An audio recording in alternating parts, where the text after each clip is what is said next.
पूरब की ओर, जहाँ सूरज की पहली किरणें धरती को सोने सा रंग देती हैं, वहीं बसा था एक छोटा सा गांव आनंदपुर। मिट्टी की सौंधी खुशबू और आम के पेड़ों की छांव में बसा ये गांव किसी कविता से कम न था। इसी गांव के एक किनारे बांस की झोपड़ी में रहता था एक मामूली मगर ईमानदार किसान, रामप्रसाद। रामप्रसाद का जीवन सादा था, लेकिन उसका दिल समंदर से भी बड़ा। वो अपनी मेहनत की कमाई से खेत जोतता और उसी में अपनी दुनिया ढूंढता। उसकी पत्नी गौरी जितनी शांत उतनी ही सहनशील। उसके चेहरे की मुस्कान ही रामप्रसाद की असली कमाई थी। और उनका एक नन्हा बेटा था सोहन, छोटा सा, भोला सा, आंखों में सपनों की चमक लिए हुए। सोहन खेतों में उछलता, बैलों के पीछे दौड़ता और कभी कभी माँ की गोदी में आकर सब कुछ भूल जाता। रामप्रसाद को जब भी थकान होती, सोहन की किलकारियों में उसे नई ताकत मिलती। इन तीनों की जिंदगी में ज्यादा कुछ नहीं था, पर जो था वो था प्यार, अपनापन और भरोसे की डोर। सुबह की कोमल धूप पत्तों से फिसलकर खेतों पर उतर आई थी। रामू खेत की मिट्टी से ऐसे खेल रहा था जैसे कोई माँ अपने बच्चे से बातें करती हो। उधर गौरी अपने हाथों से नरम नरम रोटियां बना रही थी, हर रोटी में प्यार लपेटकर। उसने बड़े जतन से थाली में रखा और चल दी अपने रामू के लिए दोपहर की भूख से पहले ममता की रोटी पहुंचाने। अरे गौरी, आज तो हाथ में जादू भर दिया है क्या? रोटी इतनी नरम और ये सब्जी, कसम से शहर वाले लाख रुपया दे दें लेकिन ऐसा स्वाद नहीं मिलेगा। सोचा आज आपको माँ के हाथों जैसा खाना खिलाऊं। तेरे हाथ का खाना तो माँ के भी ऊपर चला गया रे। ये देख देख कौर कैसे खुद ब खुद मुंह में जा रहा है। अरे बस भी करिए जी, कितना तारीफ करोगे। रोटी जल गई होती तो भी कहते वाह क्या स्वाद है। क्यों नहीं कहता? तू जो दिल से बनाती है उसमें भले नमक कम हो पर प्यार पूरा होता है। अरे ठीक है री गौरी, अब ज्यादा तारीफ नहीं करूंगा तेरे हाथ की रोटी की। पेट तो पहले ही भर गया, अब अगर और बोलूं तो तेरी शर्म से रोटी जल जाएगी। चलो अब निकलता हूँ खेत की ओर। रामप्रसाद ने प्यार से खाना खाया और फिर चुपचाप खेतों में काम करने निकल गया। उधर गौरी थाली समेटकर मुस्कुराई और धीरे धीरे घर की ओर लौट चली। हर दिन यूं ही बीतता रहा। रामप्रसाद की जिंदगी सादगी और संघर्ष की एक सी लय में बहती रही।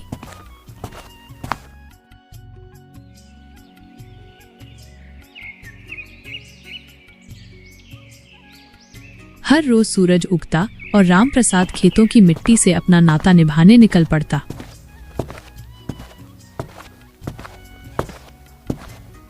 दोपहर की धूप जब सिर पर चढ़ आती तो गौरी अपने पल्लू में प्यार बांधकर खेतों तक गरम रोटियां लेकर पहुंच जाती। उसकी आंखों में चिंता नहीं, बस मुस्कुराहट होती थी और रामप्रसाद की थकान जैसे उसी मुस्कान में पिघल जाती।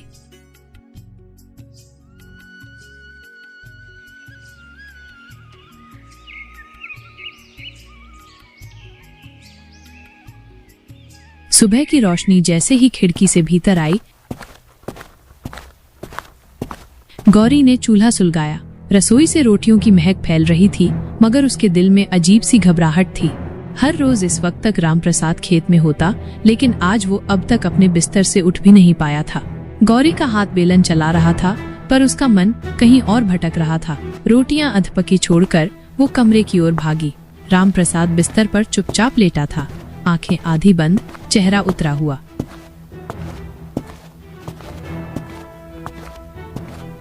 जी उठिए ना, खेत का समय हो गया है। क्या बात है, आज उठ क्यों नहीं रहे?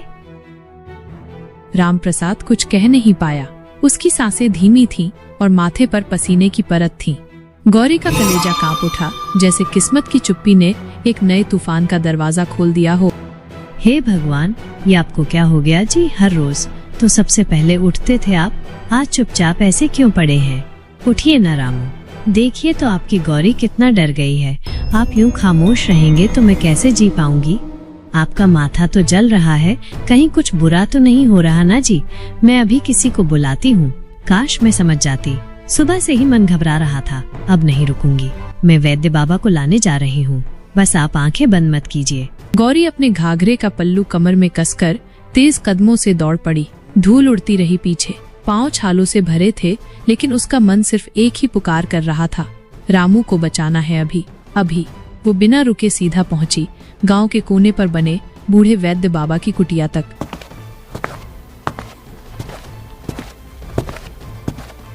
सांसें फूल चुकी थी, पर उम्मीद बाकी थी।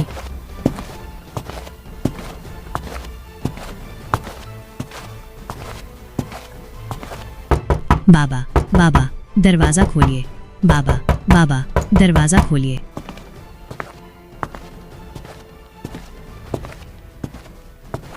कौन हो बेटी? इतनी सुबह सुबह क्यों शोर मचाया? जल्दी जल्दी। बाबा, मेरे पति की तबीयत बहुत बिगड़ गई है। वो बिस्तर से उठ भी नहीं पा रहा, सांसें भी धीमी हो गई हैं। मैं बहुत डर गई हूँ बाबा, आप चलिए ना, बस एक बार देख लीजिए। शांत हो बेटी, चलो। एक बूढ़ा शरीर जरूर हूँ, लेकिन तुम्हारा विश्वास उठने नहीं दूंगा। चलो, मुझे रास्ता दिखाओ। गौरी आगे आगे, वैद्य बाबा पीछे। बूढ़ी आंखों में गंभीरता थी और हाथ में छोटी सी जड़ी बूटियों की थैली। गांव की गलियों से गुजरते हुए दोनों रामप्रसाद के घर की ओर बढ़े। हवा भी जैसे रुक गई थी, जैसे खुद वक्त एक उम्मीद में ठहरा हो।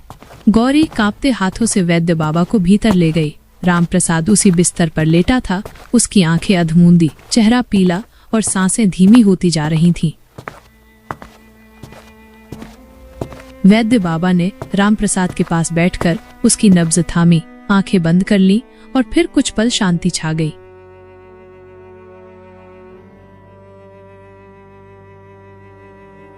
शरीर में गर्मी बहुत चढ़ी है, ये अंदर से जला जा रहा है।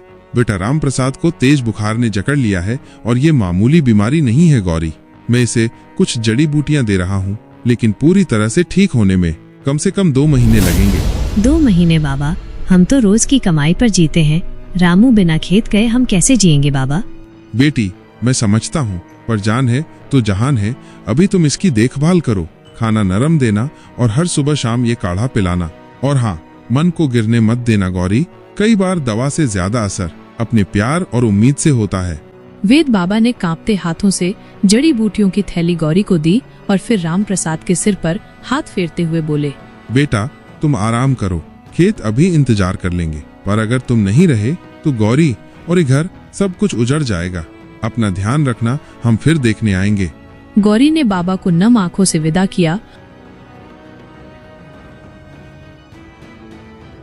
और फिर थरथराते हाथों से रामप्रसाद के माथे पर भीगी पट्टी रख दी। जीवन अब पहले जैसा नहीं रहा था। हर सुबह, हर सांझ एक नई परीक्षा थी।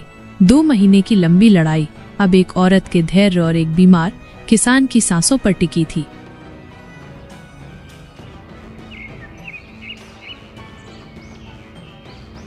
दिन बीतते जा रहे थे। घर में ना अनाज बचा था, ना कोई सहारा। रामप्रसाद बिस्तर से उठ नहीं पा रहा था और गौरी अकेली पड़ चुकी थी उस अंधेरे में, जहां उम्मीद भी डरकर कोने में छुप गई थी। तभी गांव के सबसे चालाक और धूर्त आदमी सेठ लक्ष्मीदास दरवाजे पर आ धमका।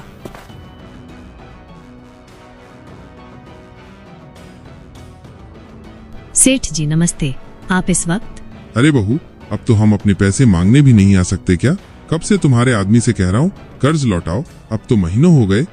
सेठ जी, रामू जी की तबीयत बहुत खराब है, वो काम पर नहीं जा पा रहे। थोड़ा समय दीजिए, सब चुका देंगे। समय? बहू, समय के साथ ब्याज भी बढ़ता है और अब तो हाल ये है कि न खेत में कुछ बचा है न घर में, सिवाय तुम्हारे। सेठ जी, आप क्या कहना चाह रहे हैं? सुनो बहू, एक रास्ता है। तुम चाहो तो हम तुम्हारा कर्ज माफ भी कर सकते हैं। बस थोड़ी देर हमारे साथ आ जाओ। वो क्षण जैसे किसी औरत की आत्मा को चीरकर निकल गया हो। गौरी की आंखों में घृणा, क्रोध और बेबसी एक साथ तैर उठी, पर वो झुकी नहीं, वो टूटी नहीं, वो सीधी होकर खड़ी हुई, जैसे आग बन गई हो। सेठ, तू बाहर निकल जाए इस घर से। हमारे पास भले रोटी ना हो, मगर इज्जत है, और उस इज्जत को तेरे जैसे लोगों के पैरों में नहीं डालूंगी। अच्छा, तो अब जबान भी चलने लगी है। याद रखना बहू, मैं तुम्हारी जमीन नीलाम करवा दूंगा, तुम्हारे सिर से छत भी छीन लूंगा, फिर तुझे कोई पानी देने वाला भी नहीं मिलेगा। दरवाजा जोर से बंद होता है, पर उस आवाज में डर नहीं था, सिर्फ एक शुरुआत, एक औरत के आत्मसम्मान की लड़ाई की। उस रात गौरी ने ठान लिया, वो अब भीख नहीं मांगेगी, न खुद को किसी के हवाले करेगी। अगले ही दिन गौरी ने गांव के पास के जंगल से लकड़ी काटना शुरू किया।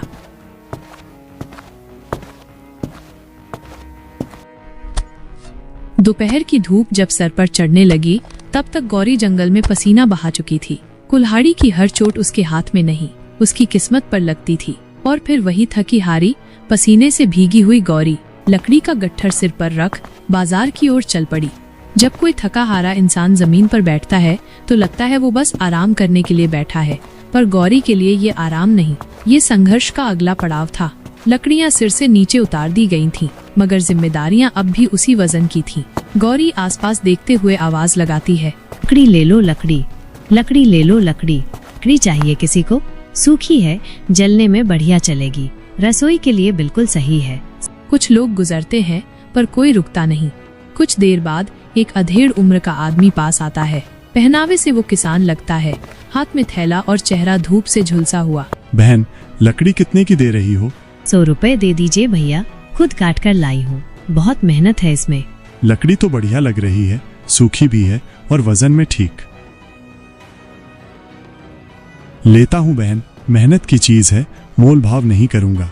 वो जेब से 100 रुपए निकालकर गौरी के हाथ में थमाता है। ईश्वर आपको खुश रखे बाबूजी, ये पैसे बहुत काम आएंगे। गौरी ग्राहक सिर हिलाकर मुस्कुराता है और चला जाता है। गौरी गठरी की खाली जगह को देखती है। उसकी आंखों में थोड़ी नमी और थोड़ी राहत है। गौरी के लिए ये सिर्फ 100 रुपए नहीं थे, ये उसके पति की दवाई का रास्ता था। चूल्हे में जलती एक रोटी की लौ था और उस नींद का इंतजाम था जो बिना भूख मिटे नहीं आती। आज लकड़ी बिक गई, पर लड़ाई अब भी बाकी थी।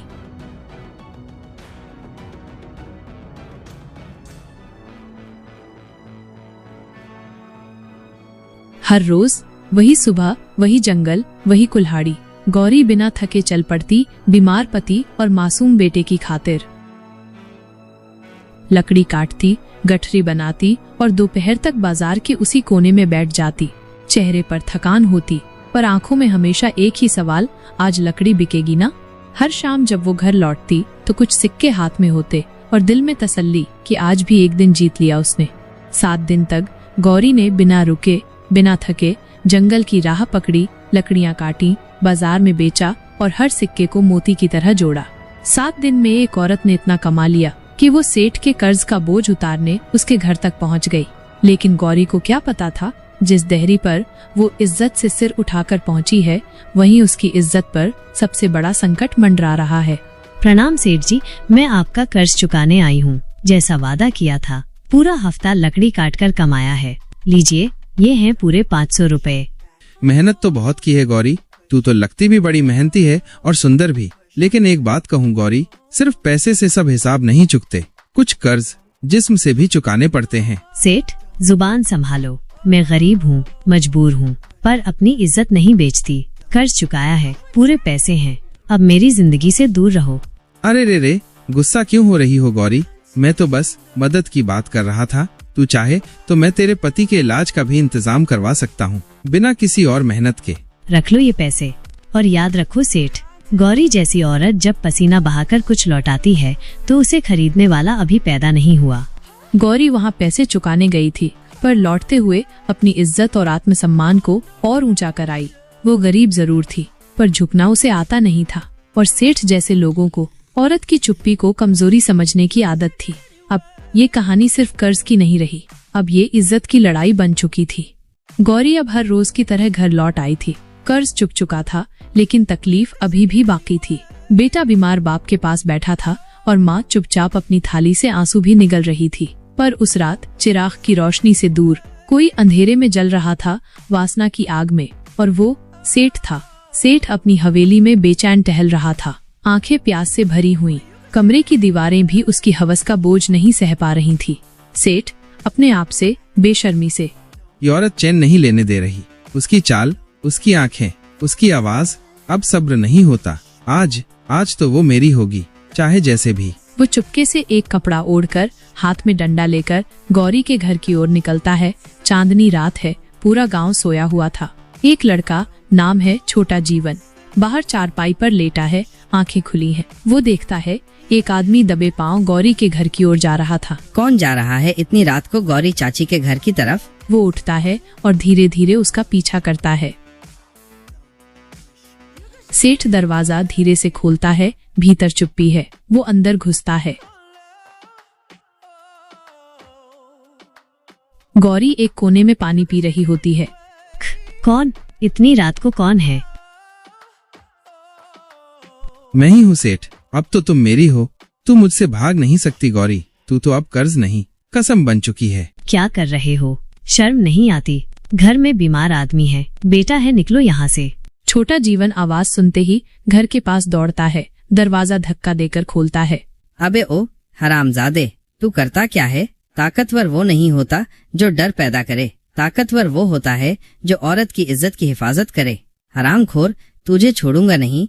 वो लाठी उठाकर सेठ पर टूट पड़ता है। सेठ पीछे हटता है लेकिन चोटें खाता है।